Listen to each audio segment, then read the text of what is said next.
In this video, you'll get a backseat into how I built this voice agent with our new voice agent API powered by Claude Code. It was a truly magical experience of putting in one prompt and getting a voice agent out on the other end that was ready in production. I'll show you my tips and tricks so that you'll have everything you need to build great voice AI agents on top of AssemblyAI. Let's dive right in. This week at AssemblyAI is extra exciting because we're releasing our voice agent API. That's a big launch. What was the one moment during the build that made you realize it actually worked? For me, it was when I was able to go from zero to a fully working voice agent just by using our AssemblyAI MCP server and also just putting in one prompt into Claude Code. So the whole prototype was built in 20 minutes with a single prompt, just tweaking it afterward? What was the first bug that showed up and made you realize how fast the loop was?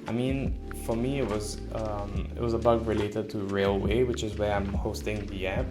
But I don't want this to show up in my LinkedIn post because it's kind of irrelevant to the voice agent API. You said it's about letting you focus on your expertise. What's the one thing you're most excited to build now that the hard part is gone? Wow, I have a ton of ideas for voice agents that I'm sitting on, but the one that I'm most excited is actually this voice agent that I'm using right now. If you were to say this to a friend in one sentence, what would you tell them about why they should try this now? They should try this now because it's never been easier to build a voice agent on top of AssemblyAI's voice AI platform. So the first thing I'd recommend is that you install our AssemblyAI MCP server. The full command to install our MCP server is in our docs in the link in the description. Once you have that installed, our MCP server will automatically pull our latest docs into your Claude Code session. There's no more needing to search our documentation for updated information. All of that gets automatically injected into your Claude Code instance. Alright, so kicking off our demo project, I tell Claude Code to build a voice agent that interviews me and asks me questions and to help me write better LinkedIn posts. So that's the big idea of this voice agent that I'm trying to build. As you can see, I copy and paste some docs links just to make sure that it gets it just right. And I wanted to use the browser integration page as well. So from there, I just ask it to build a very simple demo that showcases the API, and I'm planning to host this voice agent on Railway, and so I mentioned that from the very start. So Claude Code starts churning away at the code, building some front-end and back-end code, as we can see here. I've sped it up so that we don't wait too long, but as you can see, in about 10 minutes or so, we have a GitHub repository up and running with our voice agent demo. I go ahead and add it into Railway, which is where I've chosen to host my app. Now I'm just looking up what command I need to start running the app. So I set the root directory to the front end, as well as the back end. And I insert my AssemblyAI API key. So I go onto our dashboard, sign in with Google. So once I have my API key, I insert it onto Railway and save. And now we're ready to deploy our app. From there, I need to add another instance, which will then host our front end, and that's the URL that we'll connect to see our app and to play with it. So this one has a root directory of front end. As you can tell, I've used Railway a couple of times, and so I'm kind of familiar with the process, but what I've learned is that Claude Code is actually really good at using the Railway CLI to do a lot of this for you. And the great thing about our voice agent API is that it's framework agnostic. It's a simple API that works with practically any coding language and any platform. And so if you want to host it on Vercel, Railway, if you want to self-host it on your own server, anything works because it's just so simple and so easy to deploy. So here now, I'm setting the backend URL with the Railway service, but eventually I figure out that actually Claude Code can just help do it for me.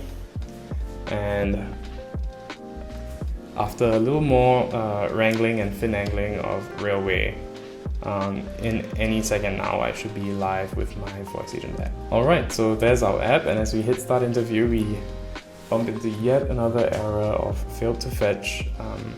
So this was because I think on the front end we set the wrong backend URL to call for a token.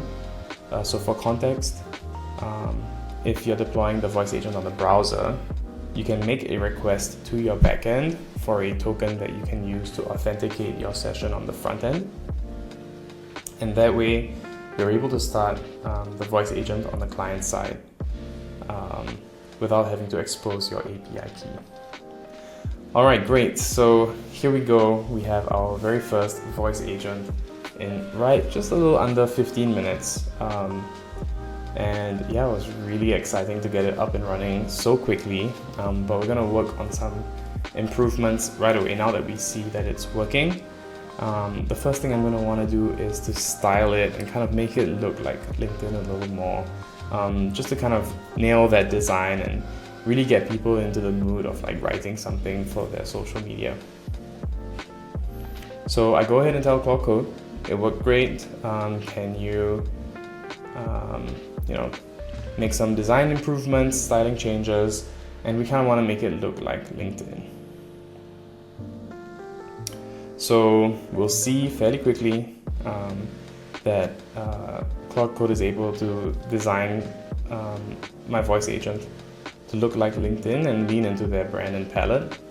And so after we push to Git and refresh, we should slowly see that, yep, it looks like LinkedIn. It's got those colors and the nice off-white background.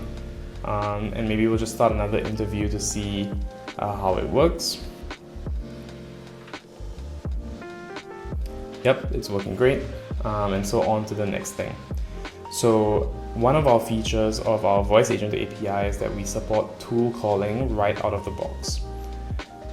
So the tool that I choose to add to this voice agent is X's search, which will basically allow the voice agent to kind of search up sources to back up certain claims that we make in our post, which will make it look a little more informed and backed by research. So I go ahead and get my Exa API key and insert it onto Railway, while Claude Code chips away at implementing Exa on the backend.